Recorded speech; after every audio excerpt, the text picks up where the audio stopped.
Assalamualaikum anak-anak semuanya. Apa kabar hari ini? Apakah baik?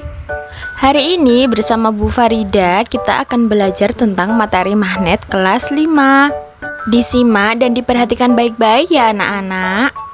Baik, yang pertama kita masuk ke tujuan kita belajar magnet ya. Yang pertama, untuk mengetahui apa yang dimaksud dengan magnet. Yang kedua, untuk mengetahui benda apa saja sih yang mengandung magnet. Yang ketiga, untuk mengetahui cara membuat kompas sederhana. Apakah kalian pernah melihat kulkas anak-anak? Mengapa sih kulkas bisa tertutup dengan sempurna tanpa harus menggunakan kunci? Siapa nih yang menjawab karena ada gaya magnet? Itu tepat sekali, betul sekali, karena pintu kulkas itu mengandung gaya magnet dan bisa menempel tanpa menggunakan kunci. Kemudian kita masuk ke materi yang pertama, yaitu apa sih magnet itu? Magnet adalah suatu benda yang memiliki kemampuan menarik benda-benda yang terbuat dari logam seperti besi, baja, dan logam-logam tertentu. Magnet berasal dari kata Magnesia yang merupakan nama sebuah daerah kecil di Asia. Orang-orang yang pertama kali menemukan magnet bernama Magnus. Pada saat itu, tongkat yang ia bawa ditarik oleh batuan. Kemudian, batu itulah yang kemudian dinamakan magnet. Kemudian, magnet itu dibagi menjadi dua, yaitu magnet alam dan juga magnet buatan. Magnet alam adalah magnet yang terjadi secara alami, sedangkan magnet buatan adalah magnet yang sengaja dibuat oleh manusia. Mari kita lihat contohnya. Nah, ini adalah contoh dari magnet alam, yaitu di gambar sebelah kiri adalah gaya tarik dari bumi. Kemudian gambar sebelah kanan yaitu gunung yang mengandung gaya magnet. Kemudian ini adalah contoh dari magnet buatan. Yang pertama yaitu magnet berbentuk persegi panjang. Yang kedua yaitu magnet berbentuk huruf U. Dan yang ketiga magnet berbentuk tabung. Dan yang keempat magnet berbentuk jarum. Dan yang kelima itu adalah magnet yang berbentuk lingkaran. Kemudian kalian tahu tidak kalau magnet itu mempunyai sifat-sifat loh. Sifat-sifat magnet yang pertama yaitu magnet dapat menarik benda. Magnet dapat menarik benda lain yang berbahan logam. Akan tetapi tidak semua benda logam dapat ditarik oleh magnet. Bahan logam yang memiliki daya tarik yang tinggi oleh magnet adalah besi dan juga baja. Kemudian sifat magnet yang kedua yaitu medan magnet membentuk gaya magnet. Gaya magnet tidak hanya berada di kutub-kutubnya saja loh, akan tetapi gaya magnet juga timbul di sekitar magnet.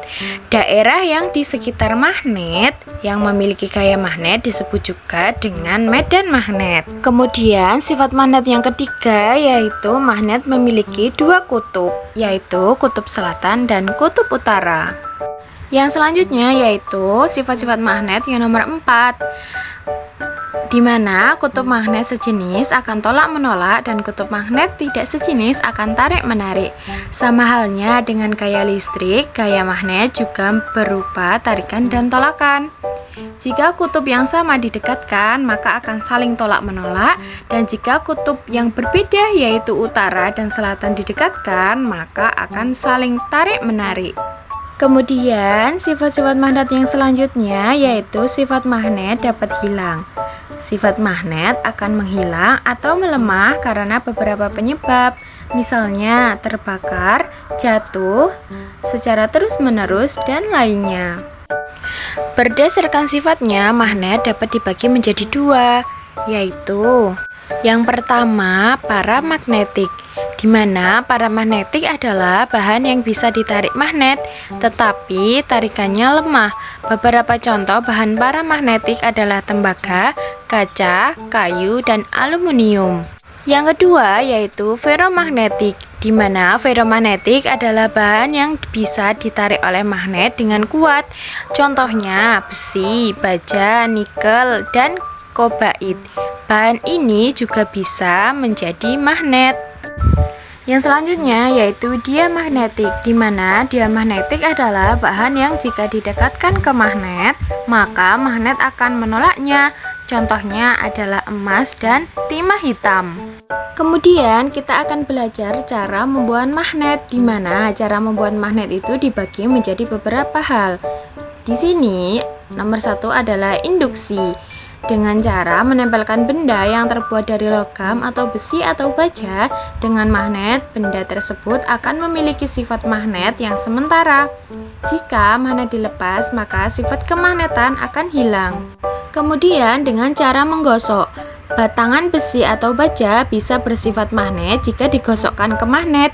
Baja memiliki sifat kemagnetan yang sangat besar daripada besi. Semakin lama digosokkan, maka sifat kemagnetannya akan bertahan lama. Kemudian dialiri listrik. Magnet dapat dibuat dengan cara mengaliri arus listrik searah ke dalam suatu penghantar. Magnet yang timbul disebut elektromagnet. Magnet ini mempunyai sifat sementara karena jika arus diputus, maka sifat magnet akan hilang.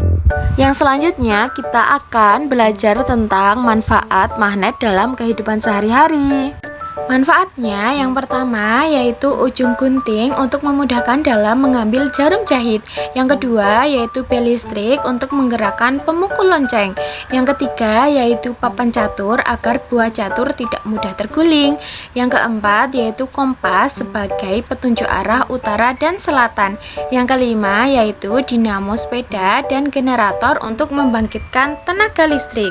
Dan yang keenam yaitu alat untuk mengangkut benda-benda dari besi.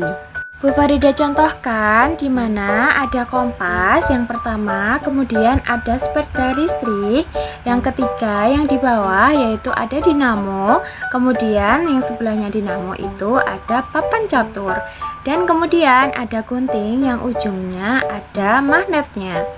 Untuk meningkatkan pemahaman kalian tentang materi hari ini, Bu Farida memberikan latihan untuk kalian semua ya anak-anak. Mari kita berlatih bersama. Nah, di sini Bu Farida mempunyai beberapa benda yang sudah ada di gambar ya anak-anak. Bisa diperhatikan baik-baik. Di mana di sini Bu Farida akan memerintahkan kalian untuk mengelompokkan benda-benda tersebut. Apakah benda itu bisa ditarik oleh magnet ataupun tidak bisa ditarik oleh magnet. Dan menganalisis gambar-gambar tersebut ya anak-anak. Nanti bisa dicatat di buku tugas masing-masing. Nah, kalian juga bisa membuat seperti Bu Farida contohkan ya di gambar, bisa di kotak-kotak seperti itu agar lebih mudah dalam pengerjaannya. Baik, sekiranya kalian sudah mengerjakan di rumah masing-masing, sekarang Bu Farida bahas ya bersama-sama kalian. Ayo kita bahas bersama. Nah, ini adalah hasil menganalisis kita hari ini, di mana benda yang ada di kolom pertama yaitu benda-benda yang dapat ditarik oleh magnet. Kemudian benda-benda yang ada di kolom kedua adalah benda yang tidak dapat ditarik oleh magnet. Di mana kebanyakan benda-benda yang dapat ditarik oleh magnet itu berbahan logam ya anak-anak ya. Kemudian benda-benda yang tidak dapat ditarik oleh magnet itu biasanya berbahan kayu dan sejenisnya. Apakah kalian sudah paham anak-anak dengan materi yang sudah Bu Farida sampaikan hari ini? Semoga materi yang Bu Farida sampaikan hari ini bermanfaat bagi kalian semua ya.